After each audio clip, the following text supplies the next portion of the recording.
다 같이 묵도하시겠습니다.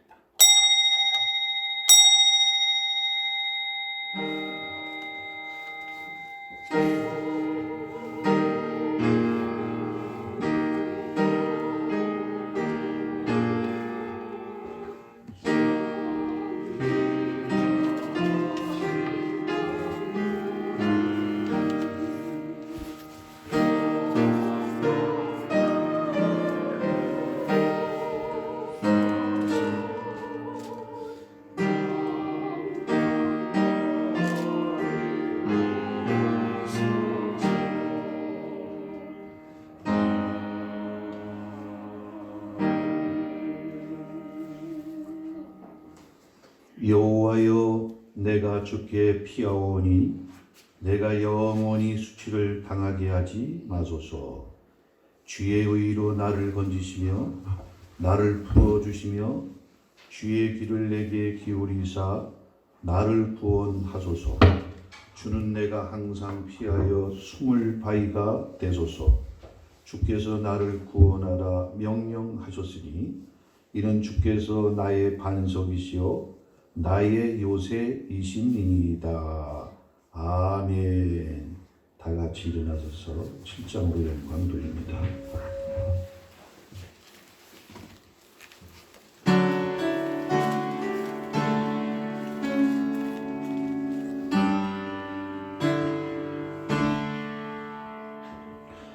성부 성자 성령 삼위일체께 입을 모아 찬양 경배 드리세. 부터 지금까지 또 영원토록 영광 영광 아멘. 예, 교동문 7번 봅니다.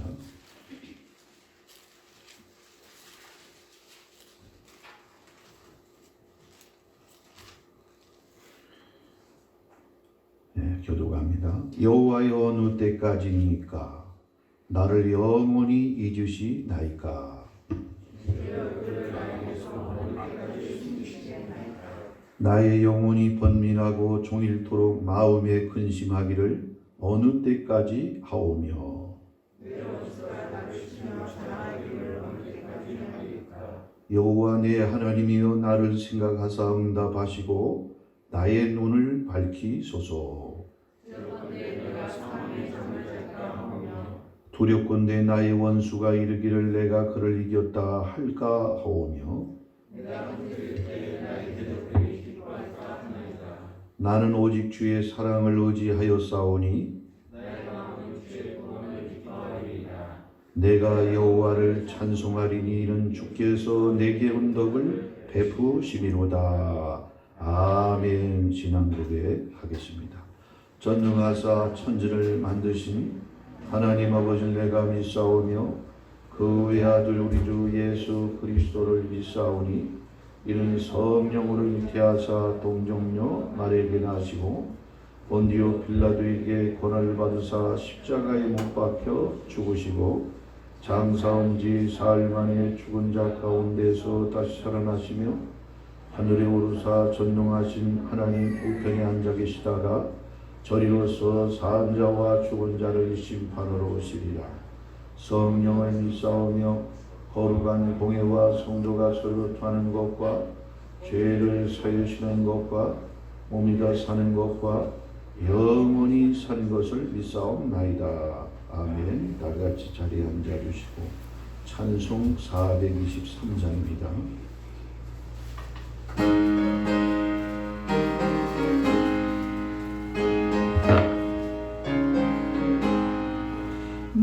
무엇보다도 뜨거운 죄로 물든 마음이 있는 보다 더 이게 깨끗하게 씻겼네. 주의 보혈 흐르는데 믿고 뛰어나가 주의 은혜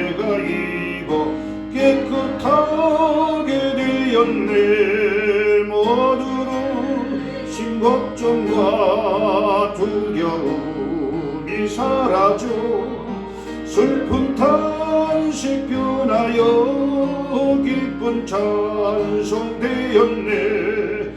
주의 보혈 흐르는데 믿고 뛰어나가 주의 은혜 내가 입어 깨끗하게 되었네. 세상 무기 영화와 즐겨하던 모든 것 주를 믿는 내게는 분토만도 못하다. 주의 보혈 흐르는데 믿고 뛰어나가 주의 은혜 내가 입어 깨끗하게 되었네. 나의 모든 보배는 저 천국에 쌓였네. 나의 평생 자랑은 주의 십자가로다. 주의 보혈 흐르는데 믿고 뛰어나가 주의 은혜 내가 입어 깨끗하게 되었네. 목보다 더 검은 죄로 물든 마음이 있는 보다 너에게 깨끗하게 씻겼네. 주의 보혈 흐르는데 믿고 뛰어나가 주의 은혜 내가 입어 되었네. 모두 두신 걱정과 두려움이 사라져 슬픈 탄식 변하여 기쁜 찬송 되었네. 주의 보혈 흐르는데 믿고 뛰어나가 주의 은혜 내가 입어 깨끗하게 되었네.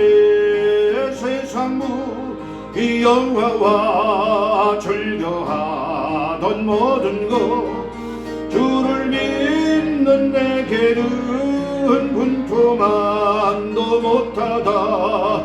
주의 보혈 흐르는데 믿고 뛰어나가 주의 은혜 내가 입어 깨끗하게 되었네. 나의 모든 보배는 저 천국에 쌓였네. 나의 평생 자랑은 주의 십자가로다. 주의 보혈 흐르는데 믿고 뛰어나가 주의 은혜 내가 입어 깨끗하게 되었네. 예배를 위해서 이기쁨 집사님 대표로 기도하겠습니다.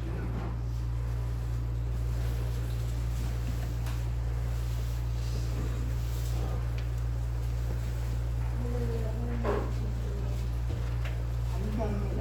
저희가 무엇이간데 이처럼 사랑해주고 고쳐주시는 하나님의 자녀로서 일주일 동안 살면서 잘못된 행동을 하였으며 하나님 용서하여 주시옵소서. 하나님 미국 코로나 감염병으로 인하여 전 세계가 두려워하고 있습니다. 이 감염병이 빨리 사라지게 하여 주시옵소서. 하나님 이런 감염병이 올 줄도 알았겠습니까? 그래서 교회 오지도 못하고 하나님 눈치 봐가면서 올 줄도 알았겠습니까? 하나님 찬송가 한 줄이 생각나네요. 내일은 날 몰라요. 하루하루 살아요. 천국 가는 그날까지 정말 하나님을 더욱더 사랑하고 의지하고 살아가게 하여 주시옵소서. 하나님 감리교회 성도님들 각 가정마다 성령 충만 주시고 하나님 감염병에 걸리지 않게 하나님 도와주십니다. 하나님 저희 사자 목사님 강한 오른팔로 붙잡아 주시고 우리가 강대상에서 선포된 그 말씀대로 순종하는 삶 살게 하여 주시고 목사님 가정에 건강 주실자 있사오며 예수님의 이름으로 기도드렸습니다.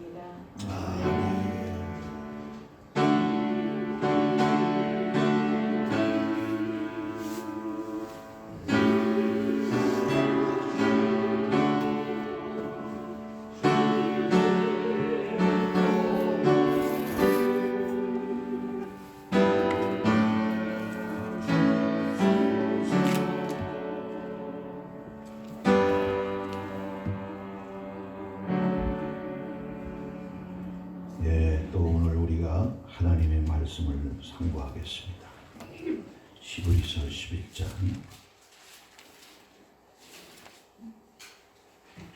5절로 6절 말씀이 됩니다. 히브리서 11장 5절로 6절. 다 펴셨으면 우리가 한 목소리로 읽도록 합니다. 믿음으로 에녹은 죽음을 보지 않고 옮겨졌으니 하나님이 그를 옮기심으로 다시 보이지 아니하였느니라. 그는 옮겨지기 전에 하나님을 기쁘시게 하라는 자라 하는 증거를 받았느니라. 믿음이 없이는 하나님을 기쁘시게 하지 못하나니 하나님께 나아가는 자는 반드시 그가 계신 것과 또한 그가 자기를 찾는 자들에게 상 주시는 이심을 믿어야 할지니라. 아멘. 네, 말씀 듣기 전에 성가대 찬양으로 영광 드립니다.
아멘. 기도하겠습니다.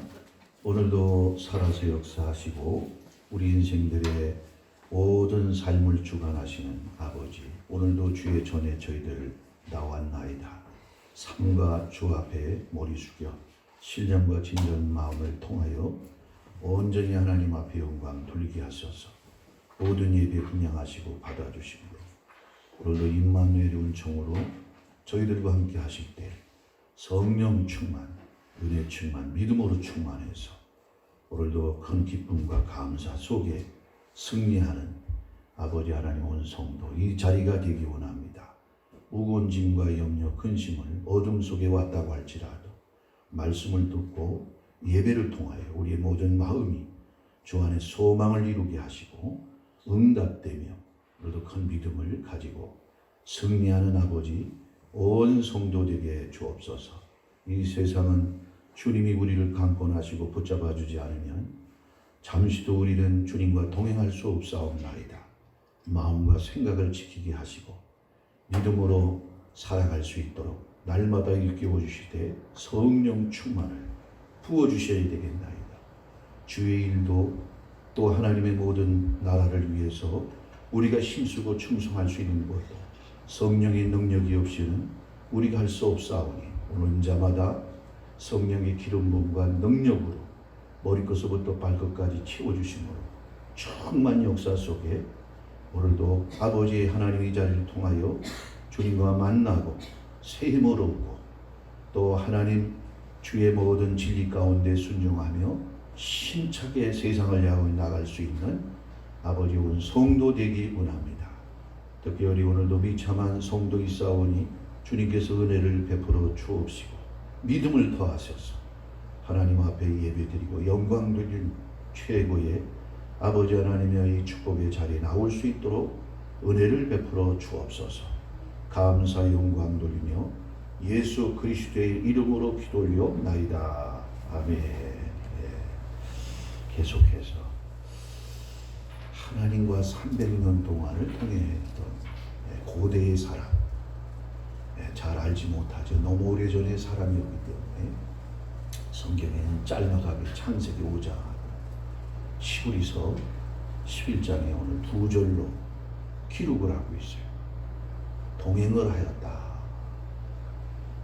이 말이 아주 짧은 우리나라 말로 두 단어이지만은 이것이 동행한다는 말은 실천한다고 하는 것은 엄청나게 어려운 일임을 우리가 깨닫는 것입니다. 그것도 부부간의 동행도 아니고 친구간의 동행도 아니고 보이지 않는 그 하나님과 300년을 동행했다. 그럼 우리는 하나님과 지금 동행하고 있는 것은 아닌가요? 만약에 우리가 하나님과 동행한다면 우리도 요한복음 11장 26절에 기록된 말씀처럼 나를 믿는 자는 바로 살아서도 나를 믿는 자는 영원히 죽지 아니하리라. 오늘 에녹처럼 그 몸의 후련히 변화가 일어나서 죽음을 보지 아니하고 오늘 예수님과 같이 영광스러운 우리의 생애가 되어진다고 하는 그런 사실입니다. 그러면 이 동행이라는 말을 우리가 깊이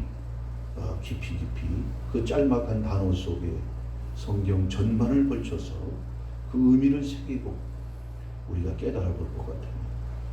이게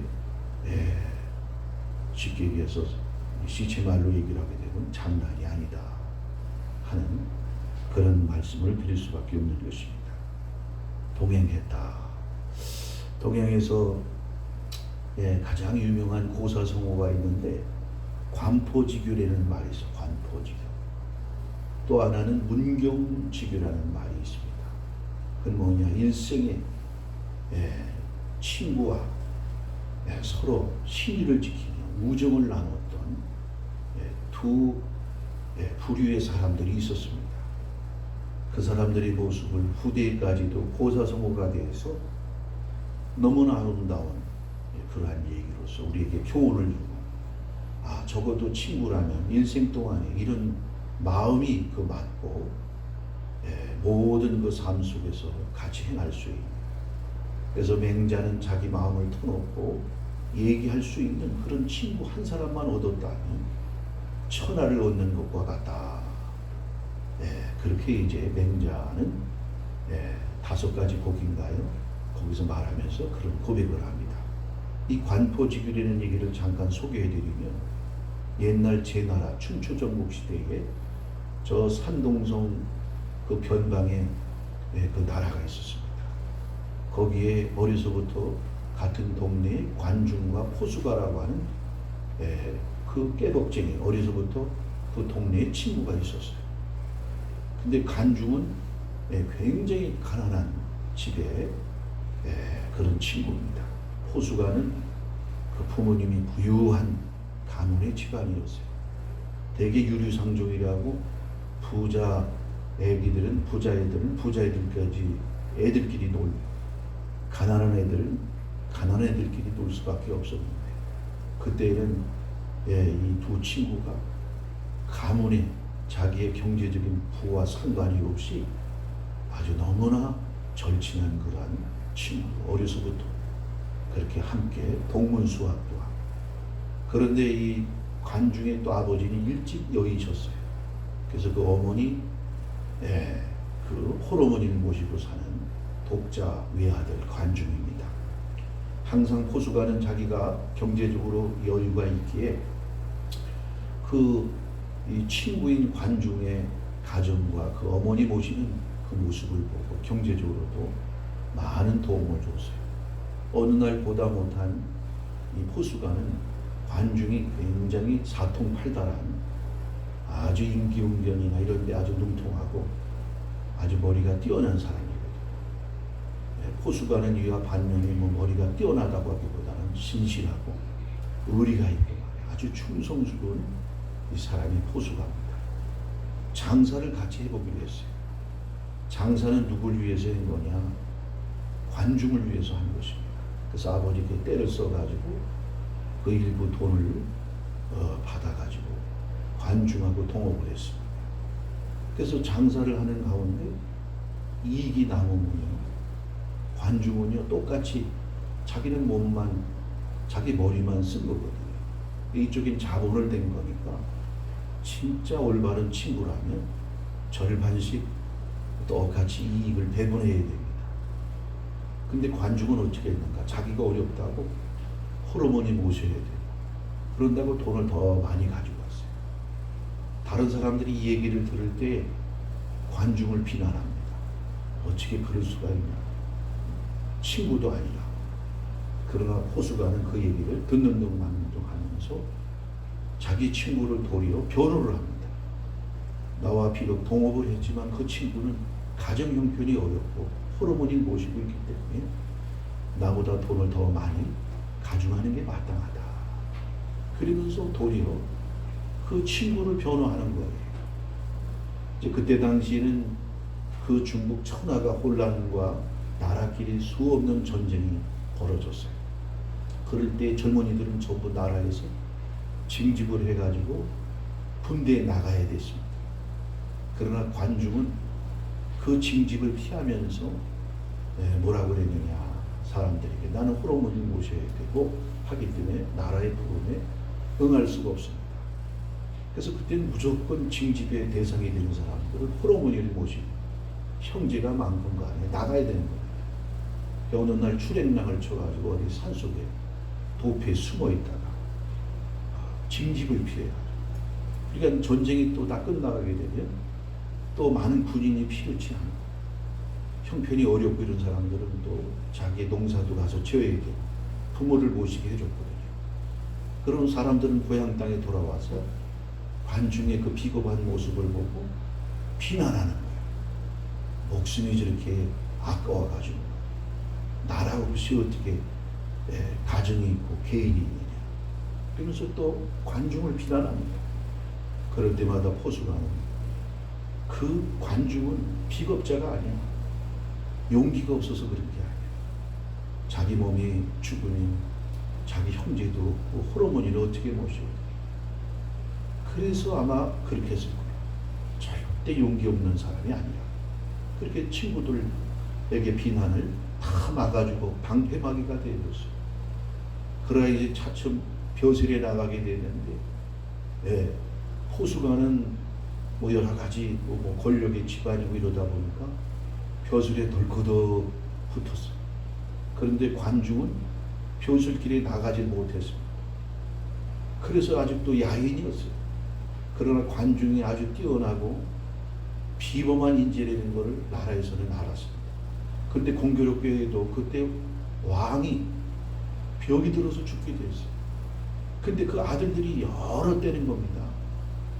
그런데 이 관중이 유능하다는 걸 알고 왕자 중에 한 사람이 그 관중을 자기 고문으로 발탁해가지고 쓰면서 왕자들이 난이 일어났어요. 그래서 그 정권을 쟁취하려고 했는데 포수가는 또 그 왕자들의 한 고문이 돼가지고 같이 합세했어요. 그래서 그 두 사람이 또 경쟁을 하게 됐는데 어떻게 됐는가? 포수가를 모시고 있던 그 왕자가 왕위를 계승하게 되었어요. 당시에 다른 그 형제들은 그때는 지금도 김정은이가 자기 형 김정남이를 독살을 시키듯 다른 형제가 그 왕자의 그 난이나 왕위의 계승권을 가지고 다투게 되면 그건 원수 중에 그런 원수가 없는 거예요. 권력에는 부모도 없고 형제도 없는 것입니다. 그래가지고서 다른 그 모든 정적들은 다 제거가 되고요. 왕자들까지 죽임을 당하게 돼요. 관중도 이제 감옥에 갇혀가지고 목이 떨어진 날만 기다리고 있었어요. 그런데 이 포수가가 왕 앞에 자기가 선택한 그 왕이 그 된 왕 앞에 나가서 간절히 간청했습니다. 비록 다른 형제의 스승이 돼가지고 우리 임금님하고는 원수가 된 정적이지만은 저는 큰 인재입니다. 그러니 저 인재를 죽여서는 안 됩니다. 우리 국가의 큰 번영과 강대국으로 만들 수 있는 큰 인재니까 그 줄을 잘못 써도 운명이 박복해가지고 그러는 거니까 살려주십시오. 그래서 왕이 포수가의 그 은혜가 커서 결국 그 말을 듣고 관중을 등용을 했어요. 등용을 하는데 사실 포수가가 승상 자리를 차지해야 되는데 포수가는 승상 자리의 그 공로로 보면 개국공신이기 때문에 승상 자리를 차지해야 되는데 그걸 양보하고 관중에게 그 자리를 내줍니다. 관중이. 그러니 얼마나 친구도 이런 친구 어디 있냐. 사심도 없고 욕심도 없고 자기보다 더 뛰어난 그 친구를 더 높은 자리로 자기가 그 밑에 부하가 된 거예요. 그래서 이 관중은 나라의 승상이 돼가지고 결국은 그 제나라가 춘추 전국시대에 패권을 다투게 되고 세계를 통치하게 되는 그 나라로 만듭니다. 관중이 아무리 위대한 영웅이라도 그 친구 포수가가 없다면 위대한 정치가가 될 수가 없어요. 어느 날 그 피로열에서 연회를 베푸는 가운데 임금님이 그 두 신하를 놓고서 그렇게 얘기를 했습니다. 관중과 포수가에게 뭐라고 얘기를 했는가? 먼저 관중 보고 얘기를 했어요. 자네는 포수가보다 더 뛰어나고 이 포수가가 만약에 포수가를 그 어떤 벼슬길로 나가게 한다면 어느 정도의 실력이 되는가? 자네하고 비교해 볼 때 어떤가? 이 관중이 한다는 얘기가 뭐 성경에도 바울이 얘기한 것처럼 남을 나보다 낫게 여기라고 했는데 관중은 뭐라 그러냐? 나는 일국의 재상이 되고 천하를 호령할 수 있는 능력이 있지만 우리 포수가는 한 지역의 관리로서 충실하게 충성할 수 있는 능력이요 실력뿐입니다. 그래서 왕이 또 그렇게 그 자기 친구를 그렇게 동용시키고 이랬는데도 그렇게 마치 폄하하는 것 같아가지고 포수가한테 물어봤어요. 그랬더니 그 포수가라는 사람이 얼마나 충직하고 진실한지. 맞습니다. 거기에 식이나 불안 마음이 없이 관중의 말로 천하를 통일할 수 있는 인재입니다. 그러나 나는 관중이 얘기한 대로 어느 지역의 관리로서 맡겨지면 충성할 뿐입니다. 오늘 이것이 후대의 중국 역사 가운데 관포지교, 관자는 관중의 앞자요, 포수가의 앞자 이름을 따가지고 관포지교다. 친구 간의 의리와 우정과 신임 이렇게 살아가야 된다 하는 것을 보여준 지금까지도 고사성어로 고사성어로서 우리에게 많이 교훈을 주고 깨닫게 해주는 그런 일이 되는 것입니다. 진정 참된 일생 가운데 친구를 만났다 할 수 있고요. 일생에 서로 배반하지 않고 의리를 지키며 믿고서 살았던 인물이 아닌가. 오늘 성경에도 그런 인물이 나옵니다. 누구냐? 다윗과 요나단이에요. 오늘 시편에 보게 되면 또 사무엘 그 말씀에 보게 되면 다윗이 그렇게 얘기해요. 참 친구도 이런 친구가 없다는 거예요. 목숨을 걸고서 사랑하는 만큼 목숨을 내놓을 만한 사랑을 가진 열렬한 뜨거운 마음을 가진 그 사랑을 가진 사람이 바로 자기의 친구 요나단이었다는 거예요. 너무 귀한 사랑을 가지고 있다. 귀한. 그건 다윗이 고백하는 거예요. 어느 여자 남녀가 사랑하는 것보다도 더 지극한 사랑을 오늘 다윗과 요나단은 했다고 하는 사실입니다. 그래서 예수님도 이런 말씀을 하셔서 요한복음 15장을 한번 봅니다.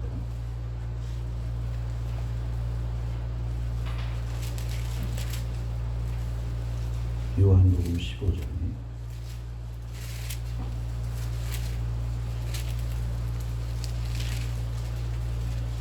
15장 여기 13절 말씀을 봅니다.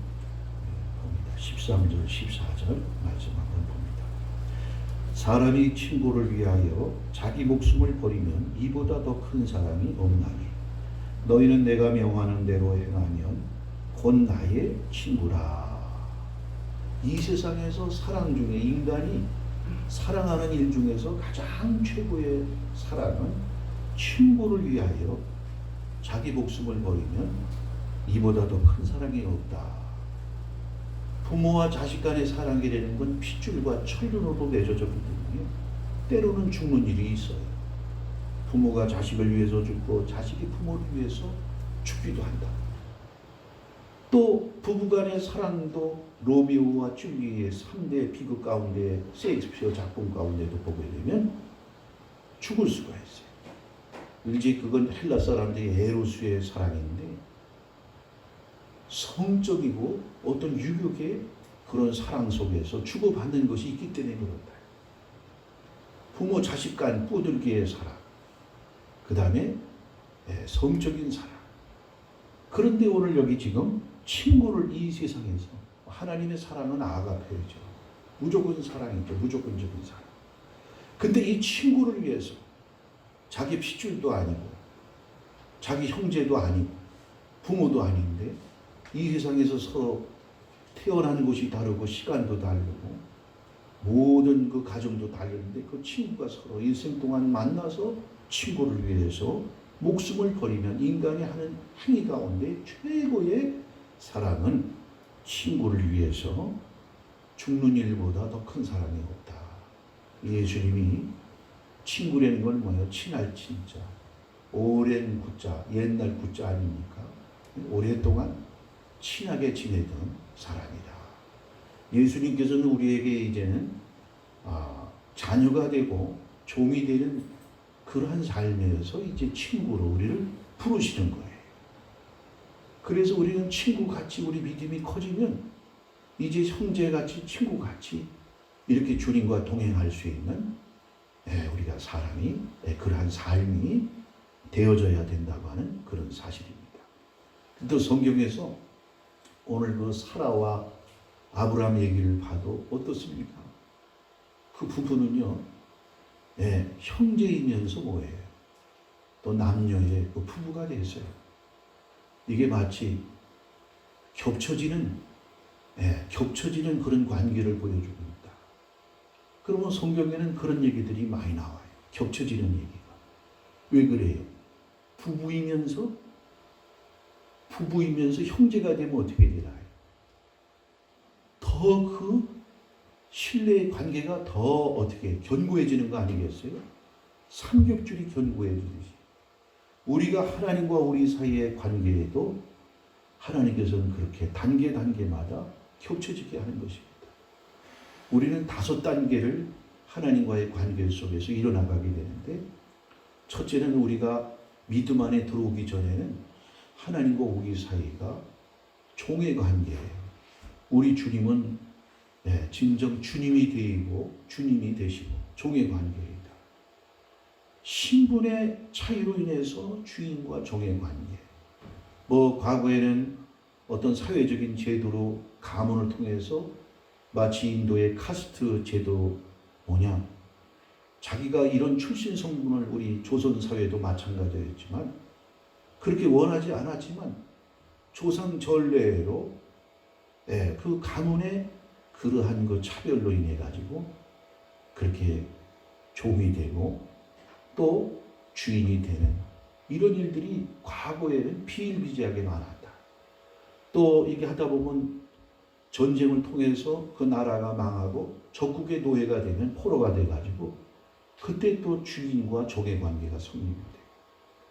또 이게 살다 보면 경제적인 파산으로 인해 가지고 과거에는 자기 몸을 팔아가지고 노예가 되는 한 3가지 정도의 주인과 노예의 관계가 과거 역사 속에서는 이루어졌단 말이에요. 그러면 주인과 노예의 관계는요, 아주 마치 하늘과 땅 차이만큼의 관계가 됩니다.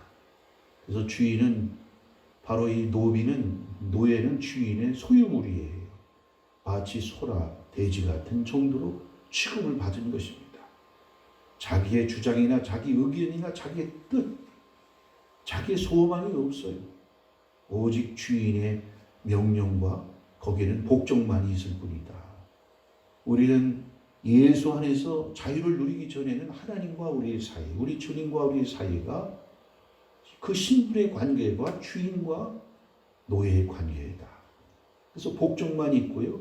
복종하는 것도 자원하는 마음으로 복종하기보다는 그 복종하지 않으면 죽게 되거나 엄한 무서운 징벌이 있기 때문에 거기에 대한 형벌이 있기 때문에 복종하는 수가 많다. 두려움 속에서 복종하는 것이죠. 하나님은 우리 인생과 이런 관계를 맺기를 원하시지 않는 것입니다. 이런 관계 속에서는 우리는 자유도 없을 뿐만 아니라 인간의 어떤 참된 행복도 누릴 수가 없는 거예요. 그래서 하나님은 아들을 희생해서 우리와 관계를 삼되 동행하기 위해서 하나님이 우리에게 부모가 되고 우리가 뭐가 되느냐? 자녀가 되는 거예요. 자녀가.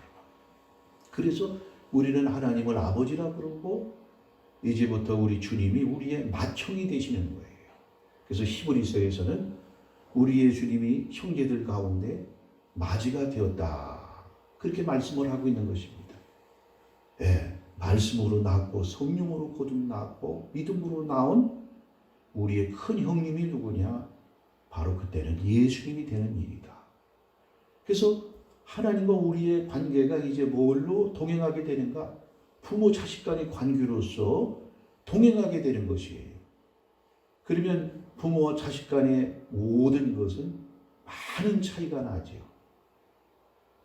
위에서 윗사랑은 있어도 밑에서 부모 사랑하기는 무척 어려운 일이에요. 그러니까 자녀는 지금도 어려서 어려운 그런 어린 자녀들은 우리가 잘 보다시피 일구월심으로 부모의 사랑이 없으면, 부모의 도움이 없으면 살아갈 수가 없는 것이다. 그래서 자녀와 이 부모의 관계는 비대칭으로, 다시 말해서 그 상관관계에 한쪽에 너무나 큰 끼우러지는, 저울추로 재본다면 끼우러지는 그런 일이 생기게 되는 일이죠. 그러나 이제 우리 신앙이 성장하게 되면 우리 하나님과 우리 사이에 오늘 주님이 요한복음 15장에 내가 이제 너희를 친구로 하겠다. 친구는요, 이제 머리가 제법 커지고 자기가 모든 걸 판단할 수 있고 행할 수 있는 힘이 이제 생기게 된 것입니다. 그래서 친구가 되면 자기의 비밀도 얘기하게, 부모님한테 얘기할 수 없는 것을 친구와 얘기를 하고, 그 옛말에도 친구 잘못 만나가지고 그 인생이 파멸하는 그 일도 생기게 되는데 친구가 매우 중요하다.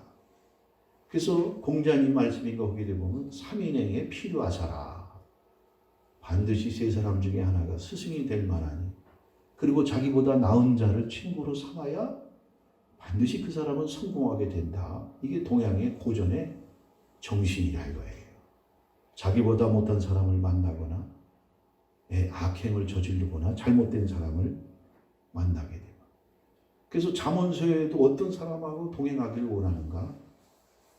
지혜로운 자와 동행을 하게 되면 지혜롭지만 노하기를 잘하는 자와 동행을 하게 되면 항상 다툼이 생기게 되고 잘못하면 자기의 목숨까지도 위태로워지는 그런 일이 생긴다는 거예요.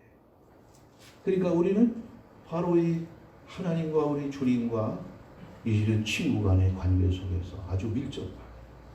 그래서 하나님도 아브라함을 벗이라 불렀다. 이사야서에 내가 아브라함을 벗이라 친구라 하였다는 거예요. 그래서 친구가 되면 어떻게 합니까? 소돔성이 망하는 심판을 받는 비밀까지도 하나님께서 아브라함에게 천사를 보내가지고 알려주는 그런 역사가 있다. 알려줘요. 하나님이 친구가 됐기 때문에. 그러니까 여러분이 아직 친구가 안 됐을 때에는 여러분이 만약에 아직도 아버지가 아버지라 여기지지 않고 개구녕바리처럼 뭔가 서먹서먹하고 뭔가 이렇게 애정을 가질 수 없는 그런 상태라면 아직 그 종의 신분에서 벗어나지 못하는 거예요. 부모 자식 간에는 어떤 갭이 없는 것입니다.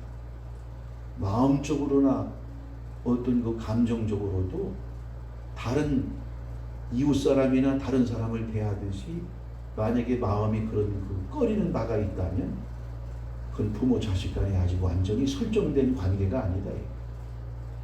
그러니까 친구라는 것은 좀 더 깊어져 가지고 그 마음과 또 그러한 뜻을 같이 할 수 있는 그런 것이 바로 동료가 된다. 유료상종이 되는 일이죠. 이제 점점 친구의 관계 속에서 이제는 점점 우리의 신앙이 성숙이 되어지면 주님의 이제 부부가 되어지는 거예요. 부부가 되어진다. 그래서 이제 마지막 때에는 우리 신앙이 부부가 된다. 부부가 되는 건 어떤 거냐? 우리 주님이 신랑이고 아내가 되는 일이에요. 이제는 검은 머리가 팥뿌리가 되도록 죽는 날까지 공동의 묘지에 들어갈 때까지 살아야 되는 일인데 환난이나 시험이나 고난도 같이 함께 겪을 수 있고 하나님의 사업도 결국은 요즘은 법률적으로도 굉장히 부부간에 어떤 그 만약에 예를 들어서 이혼했을 때에도 재산 분배가 똑같이 물론 거기에 얼마나 그 재산을 증식하는 데 기여를 했는가 하는 이런 부분이 있지만 그렇지 않을 때는 똑같이 분배를 하게 되는 일이라. 그러니까 그 가정을 이루기 위해서는 그 부부가 마음을 합하고 뜻을 같이 해서 모든 것 같이 고생을 하고 여러 가지 어떤 고통 속에서 그 가정을 이뤄나가야 되는 일입니다. 그러니까 오늘 주님과 마지막 때에 부부관계가 된다는 것, 신부를 불러러 오신다는 거예요. 이제는 예수님의 고난에 이제는 십자가 주님이 죽으신 십자가만 아는 일이 아니고 예수님이 지셨던 십자가도 우리도 질 수 있는 자그마한 십자가도. 그래서 최고의 영성이 성경에 너희는 자기를 부인하고 자기 십자가를 지고 나를 쫓을 것이다. 바울은 얼마나 대단한지 신정 아내가 된 분의 고백입니다. 뭐라고 얘기를 하는가? 주님이 받아야 될 고난을 내가 남은 생엔 내게 남은 생애에 내 육체에 주님이 받아야 될 고난을 자기가 짊어진다는 거예요. 얼마나 우리는 만약에 시험이 오고 고난이 오면 막 불평이 생기고 짜증이 나고 하나님 원망하게 되고 주님을 위해서 산 것도 없는데 문제가 생기거나 어려움 생겨보세요. 여러분이 다 신앙이 있는 것 같은데 까닭 없는 만약에 우리의 믿음을 정진시키기 위해서 욥처럼 어림이 온다면 여러분 아마 방황하게 되고 헤매게 될 것입니다. 하나님에 대한 관계에 대한 믿음이 그때는 어디로 갔는지 찾아볼 길이 없는 그런 상황이 될 줄 모른다. 그러니까 그런 위대한 분들이 종종 우리 이 성도 중에는 그런 분들이 많이 있는 거예요. 부천의 송내교회에 있는 어떤 목사님은 아주 술 중독으로 찌들어져가지고 그 장가도 못 가고 30살이 넘도록 맨날 술에 취해가지고 길바닥에서 맨날 쓰러져 자고 이러던 사람이에요. 어머니가 권사님이에요. 다른 형제는 예수를 잘 믿는데 어떻게 그 아들이 그렇게 속을 새기는가. 날마다 눈물을 흘리면서 얼마나 많이 기도를 했지. 그 어느 날 30살이 넘었는데도 길바닥에 쓰러져가지고 아마 여러분 이것은 또 하나님이 그 종을 크게 사용하시려고 위한 그러한 것도 있지만 그 어머니의 기도 마치 어거스틴의 어머니와 우리나라에도 훌륭한 어머니들이 있지 않습니까? 5만 원권짜리의 신사임당이라든지 이율곡을 한석봉의 어머니라든지 맹모 삼천지교의 맹자의 어머니라든지 얼마나 기도를 했는지 몰라요. 하나님의 어떤 섭리가 있고 뜻이 있었죠. 어느 날 길바닥에서 완전히 술이 취해가지고 자고 있는데 동네 사람들이 대개 아들이 저 또 길바닥에서 온몸에 오줌 싸고 그냥 완전히 그냥 아주 흙먼지를 뒤집을 수 있다. 그래가지고서 그 어머니가 와서 보니까 너무나 고통스러운 거예요. 이거 어떻게 감당을 하겠냐 말이야. 일생에 1, 2년도 아니고. 그러니까 그 아들 쓰러진 길바닥에 술 취해가지고 쓰러진 그 아들 놓고 거기서 울면서 기도한 거예요. 술이 잔뜩 취해 있는데 이 목사님이 목사가 되기 전에 정신이 없었는데 누가 와서 붙들고 자기를 부르는데 자기 뺨에 그 눈물이 떨어지는 그걸 감지를 한 거예요. 그래서 눈을 가만히 떠보니까 어머니가 자기 붙들고 그렇게 우는 거예요. 그래가지고서 거기서 내가 이렇게 살아서는 안 되겠다. 어머니의 그 뜨거운 눈물이 그 목사님을 변화시켜가지고 그 후에는 나중에는 완전히 개과천선이 돼가지고 아주 유명한 하나님이 또 사용하야 돼 그냥 아주 능력이 강하게 신유를 주셔가지고 그 목사님을 이렇게 사용하셔가지고 그 목사님이 설교할 때 맨 앞자리에 앉았던 말기암 환자가 맨 앞자리에 앉았다가 설교하는데 발기똥 같은 충이 그 환자에게 떨어졌는데 예수님의 그 눈먼 소경을 침 뱉어가지고 치료으로 이겨가지고 신령한 못에 가서 발라서 치료한 거죠. 암 환자가 나았대요. 부흥회 때 그 목사님 모셨다가 맨 앞에 앉아 있던 그 말기암 환자가 사모하는 그런 가운데 그 목사님에서 나오는 침이 크게 떨어져가지고 어떤 암 환자가 말기암 환자가 나은 그런 기적도 있는 것입니다. 또 지금 한경직 목사 다음으로 유명한 아주 모든 그 기독교인들이 또 이재철 목사라고 있어요. 이분이 홍성사 대표고 어려서부터 이재철 목사님 같은 경우에는 모태신앙이에요. 근데 모태신앙자들이 이런 그 탕자처럼 고난을 당하고 그 시련이 없다 보니까 그렇게 크게 은혜를 받기가 어려워요. 그러니까 하나님이 한 바퀴 이렇게 광야로 또 세상으로 돌리는 것 같아요. 예수 믿는다고 어려서부터 모태신앙인데 나중에 이상하게 사업한다고 그래가지고 신앙을 잃어버리게 되고 사업이 부진하게 되니까 맨날 술로 그 부인은 또 아주 잘 얻어가지고 이화여대 음대를 나오고 그런 사모를 그런 부인을 얻은 거예요. 그래가지고 술이 취해가지고 18년 동안을 얼마나 사업한다고 밤에 2시, 3시에 돼야 집에 들어가고 또 들어가게 되면 잠자는 사람들을 깨워가지고 술 주사를 부리고 또 밥을 해놓으라고 그래가지고 반드시 밥을 해놓냐고. 그러니 1, 2년도 아니고 18년 동안을 얼마나 고통을 당했겠냐고. 부인이 공부도 조그만 사람도 아니고 18년 동안을 이화여대 음대를 나온 그러한 여자인데 그 남편을 잘못 만난 거예요. 18년 동안을 그렇게 술 먹고 그런데 또 심지어 말이요 술자리에 자기 부인이 또 음대 성악가 나왔으니까 자랑하려고 그 자리에, 친구들이 있는 자리에 또 부인을 불러내가지고 술이 취한 가운데 또 노래를 부르게 한다는 거예요. 시키는 거예요. 근데도 이 여자는 아무 불평이 없이 그렇게 나와서 노래를 부르고 그렇게 하더라는 거예요. 그래서 18년 동안 살면서 이재철 이 목사님이 가만히 보니까 아유, 우리 집사람은 천성이 착한가 보다. 인내도 있고 아주 천성이 착해서 원래 저런 성격인가 보다. 그렇게 생각을 했다.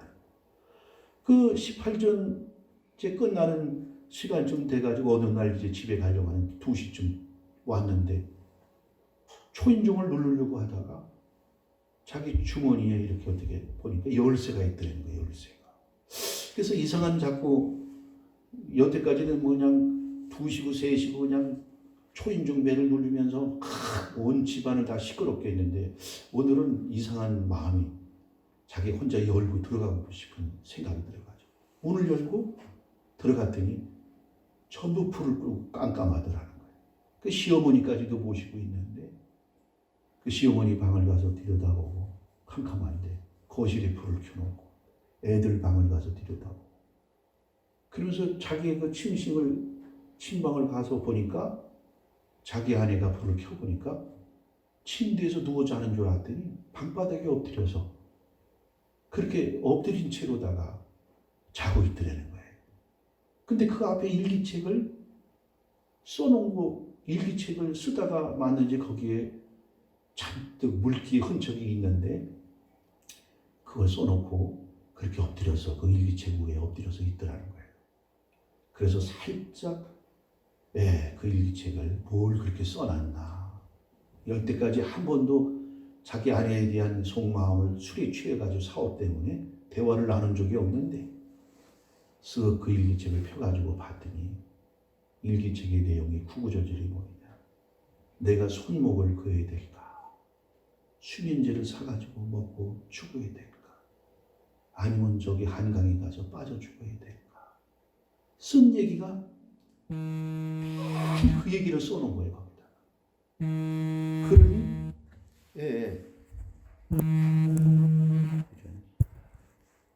이걸 안 꺼놨구나. 이재철 목사님이 그걸 보더니 거기서 뜨거운 눈물을 흘려가지고 그 아내가 성격이 좋은 게 아니었구나. 착한 사람이 아니었구나. 수없이 죽음을 갈등하면서 하나님 앞에 기도하면서 이렇게 그 일책을 보고서 거기서 완전히 개과천선이 돼가지고 결국은 그렇게 교회를 크게 성공시켜가지고 13,000명의 그 교회를 성장시켜놓고 지금은 은퇴해가지고 저 시골 거창에 내려가 계신데 이렇게 부부지간에도 동행한다고 하는 거 이게 엄청난 그런 일이다. 얼마나 그 아내가 그 어머니가 눈물을 흘려서 그 불량하고 도저히 사람이 될 수 없는 그 인생을 바꿔가지고 믿음이라는 것은 어느 이렇게 위대한 일이고 얼마나 멋진 그런 인가를 우리가 또 한번 생각해 보는 것입니다. 어쨌든 우리는 이렇게 하나님과 동행한다는 것은 말로만 그런 거죠. 생각 따로 놀고 그리고 오죽하면 너희 하나님을 사랑하되 마음을 다하고 뜻을 다하고 힘을 다하고 목숨을 다하여 주 너희 하나님을 사랑해라. 오늘 이 고린도 교회에는 많은 분란이 일어났어요. 그래서 사도 바울은 교회 공동체가 서로 다투지 말고 분열되지 않고 일치를 가져와야 되는데 분열이 되고 깨지고 엄청난 외부적인 핍박과 그러한 순교자적인 그런 삶이 아니면 그때 당시에 그 믿음을 치고 나갈 수가 없는 그때에 고린도 교회 성도들이 서로 물고 뜯는 그런 형국이 됐더라 이거예요. 그래서 사도 바울은 고린도전서 1장 10절에 한번 우리가 보도록 합니다.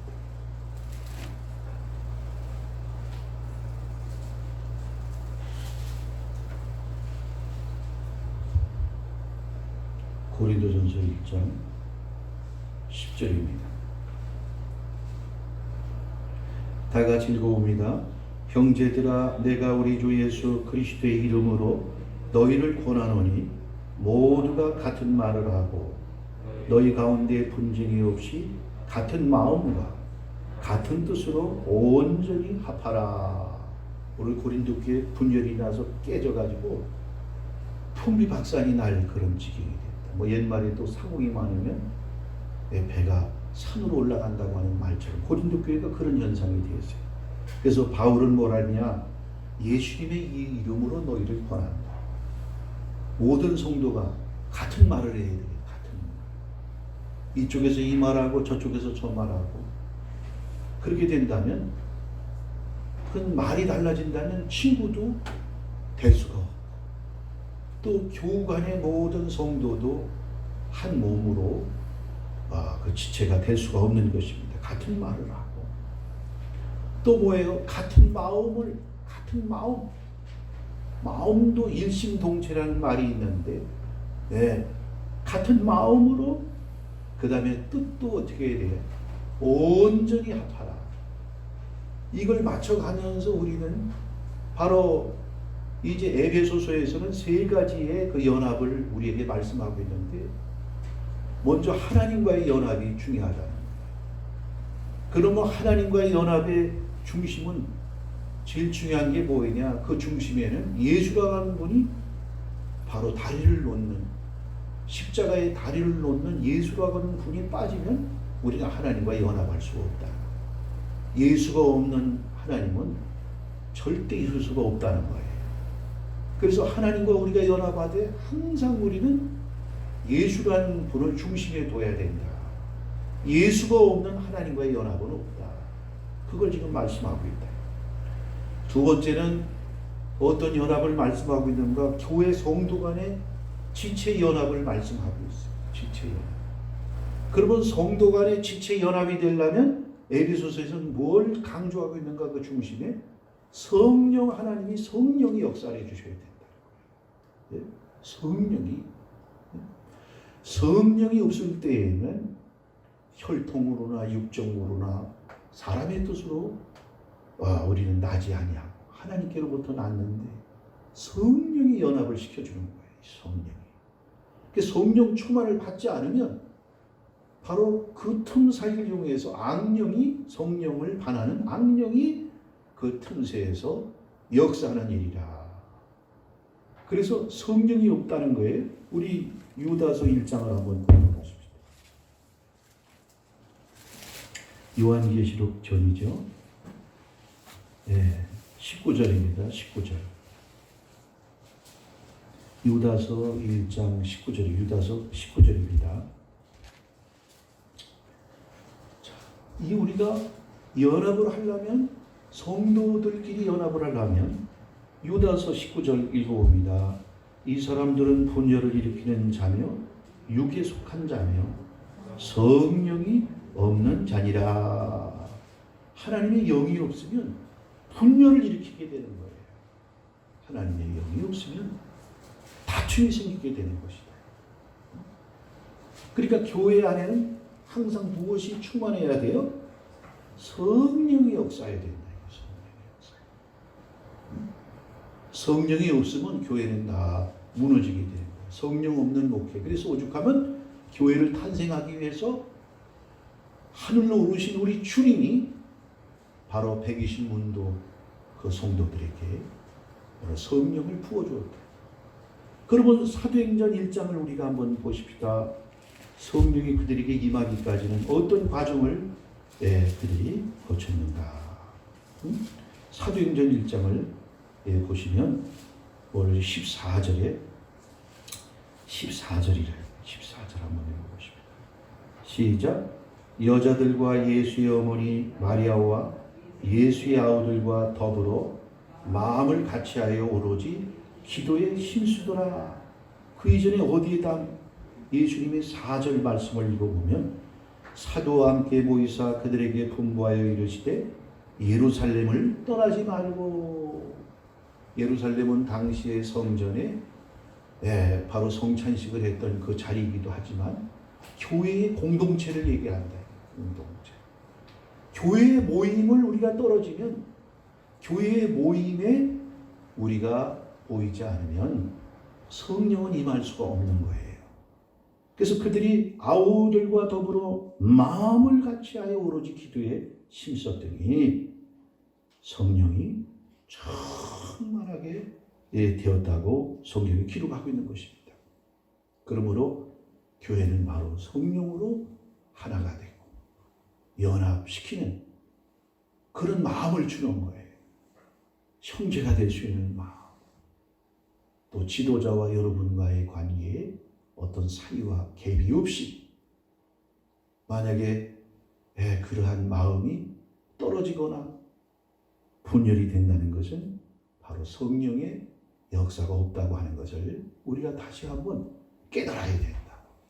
그래서 성령 충만을 받는 길은 절대로 연합을 시키는 거예요. 성령의 상징이 뭐죠? 비둘기예요, 비둘기. 비둘기는 평화를 상징하는데 8가지입니다. 비둘기가 평화를 상징하는데 8가지의 중요한 의미가 있어요. 성령을 상징해요. 비둘기는 어떻습니까? 모여 떼를 이루죠. 모여 떼를 이루어요. 독수리 같은 거, 물론 죽은 고기가 있을 때는 떼를 이루어 다 날라와서 먹이를 먹으려고 하지만 각각 혼자 거하는 거예요. 서로 그냥 그 먹이를 먹으려고 서로 싸우고 무섭게 다투죠. 독수리 떼가 모인다고 할지라도. 그러나 비둘기는 안 그렇다. 화평을 상징하잖아요. 옛날 십자가와 그러한 뭐예요? 이러한 평화의 봉사단. 그 상징 마스코트가 평화의 봉사단이 비둘기예요, 비둘기. 그 성령을 상징하는 그런 모습을 우리가 볼 수 있는 거예요. 그러니까 연합이 돼야 돼요. 그래서 아까 바울이 고린도 교회에 말을 같이 하고, 마음을 같이 하고, 뜻을 같이 하고. 그래서 그러한 일들을 언제 맞춰보느냐? 예배를 통해서. 예배는 성도 간의 그 몸이. 그래서 5가지가 교회 생활 가운데 이루어져야 된다고 했죠. 프로스케네오. 첫째, 프로스케네오. 예배라고 했어요. 예배. 두 번째 뭐예요? 캐리그마. 캐리그마는 뭐예요? 복음, 전도, 설교. 세 번째, 디다케, 가르침. 네 번째, 코이노니아. 교제가 이루어져야 돼요. 교제가. 여러분, 이번 명절을 당해서도 그렇지만 이제 비대면 때문에 만나기를 못하게 하지만은 이 핏줄을 나눈 형제라도 만나지 못하면 잠언서에 나와 있어요. 먼 친척은 가까운 이웃만도 못하다는 거예요. 위기를 당했을 때. 뭡니까? 그 친한 그 일이 먼 친척은, 멀리 사는 친척은 가까운 이웃만도 못하다. 그러니까 자주 만나야 되는 일이라. 그래서 그게 코이노니아예요. 그게 코이노니아의 마음이 합쳐지면 그때부터 디아코니아, 봉사도 이루어지는 일이라. 봉사가. 거기에서 뜻이 뭉쳐지고 자꾸 만남을 가져야 돼요. 부부도 주말 부부가 있잖아요. 또 어디 옛날 중동에 중동 붐이 일어났을 때 남편들이 돈 벌러 3년이고 2년 가 있는 동안에 부부가 떨어지니까 어떻게 돼요? 그 사이에 갭을 치고 강남의 제비들이 날쳐가지고 강남의 제비들이 말이죠. 그래서 돈 벌어다가 기껏 다 보내줬더니 어떻게 됐어요? 가정이 깨진 일이 많이 있단 말이에요. 안 만나면 부부지간이래요. 그게 이제 남남만 못한 그런 사이가 되는 일이라. 그러니까 하나님도 우리 사이에도 그렇고 성도 간에 우리 사이에도 그렇고. 세 번째는 부부지간에 그 관계가 친밀하게 되어지려면 그거는 바로 말씀에 의해서 되는 일입니다. 말씀에 의해서.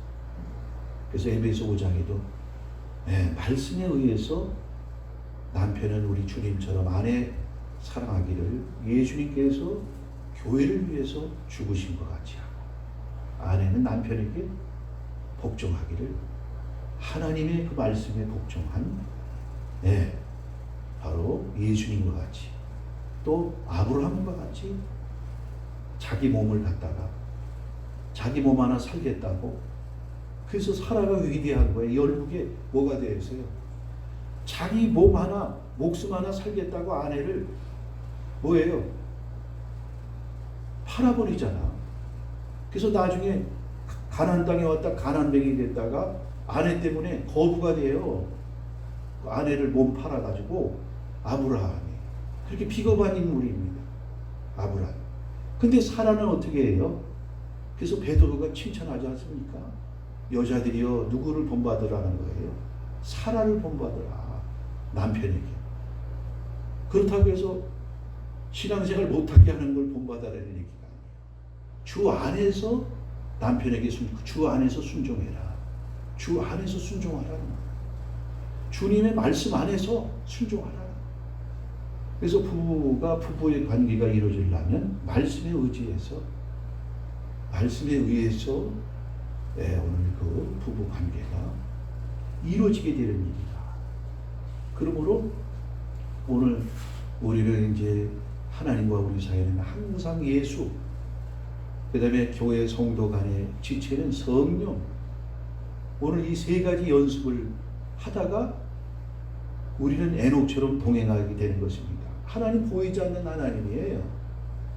그럼 우리는 이제 하나님을 대신하여 누구를 우리에게 나타나신 하나님, 바로 예수님을 우리에게 보내줬어요. 그래서 예수님과 동행하는, 예수님을 우리가 기쁘게 해드리고 예수님을 위해서 살아갈 때 그것이 바로 하나님을 바로 우리가 하나 되는 그런 연합하는 일이다. 에녹 시대에는 꿈으로나 계시로 하나님이 이런 분이 되는 것을 성경도 없었고 가르치는 교사도 없었고 에녹이 직접 계시를 받아가지고 동행하다 보니까 시행착오도 있었을 것이고 그렇잖아요. 우리는 다 기록된 말씀이 있죠. 가르치는 교사가 있죠. 성령님의 인도가 있죠. 다음 주에는 이제 우리가 출애굽의 역사를 통해서 동행하는 또 그러한 비밀들을 또 우리가 한번 깊이 깨달아 보도록 하겠습니다. 기도하겠습니다. 아버지, 오늘 에녹은 300년을 동행했다고 하는데 그 동행이라는 말이 자그만치 쉬운 일이 아니라 우리 인생의 모든 것을 걸 수 있는 그러한 삶의 목적이 되기 때문에 에녹이야말로 우리에게 그 영광스러운 아버지 그 생애를 우리에게 보여주고 있습니다. 이 마지막 때의 죄악이 아주 험하고 또한 우리가 하나님 앞에 동행할 수 없는 우리의 모든 생각과 마음에도 세상 것이 가득 차 들어와 있는 이 시대에 모든 거 하나님과 동행할 수 있는 몸만 교회에 나오는 게 아니라 생각과 마음도 뜻도 하나님과 일치되는 동행이 이루어질 수 있도록 붙잡아 주옵소서. 예수 그리스도의 이름으로 기도 올려옵나이다. 아멘. 찬송가 50장.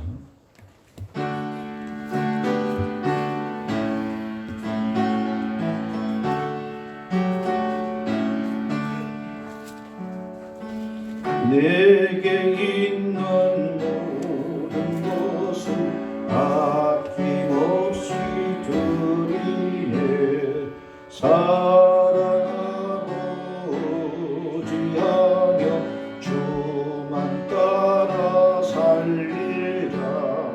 주께 드리네. 주께 드리네. 사랑하는 구주 앞에 모두 드리네. 아멘. 헌금을 위해서 기도하고 축도로 마칩니다. 기도합니다. 복이 그는 되시는 아버지 감사합니다.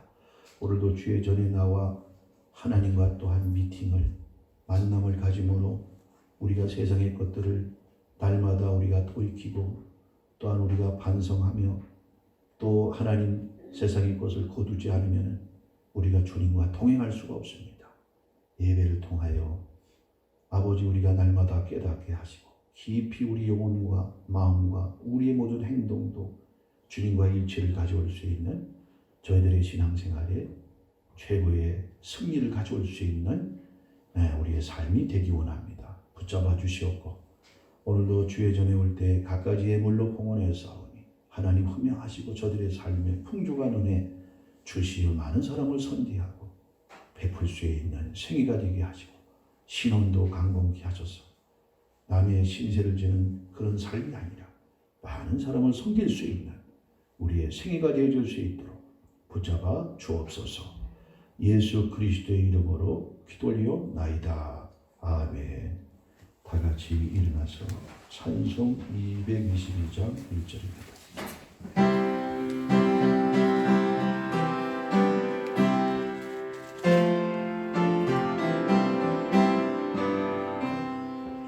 우리 다시 만날 때까지 하나님이 함께 계셔 은혜로서 인도하며 도와주시기를 바라네. 다시 만날 때 예수 앞에 만날 때 다시 만날 때 그때까지 계신 바라네. 지금은 우리 주 예수 그리스도의 은혜와 무한하신 하나님 아버지의 사랑하심과 성령님의 감화감동 교통하심이 오늘 거룩한 주일 맞이하여 주 앞에 나와 영광 돌린 귀한 성도들의 머리 위에와 저들의 가정과 자녀들과 사업장과 직장 위에 지금부터 영원토록 함께 하실지어다. 아멘.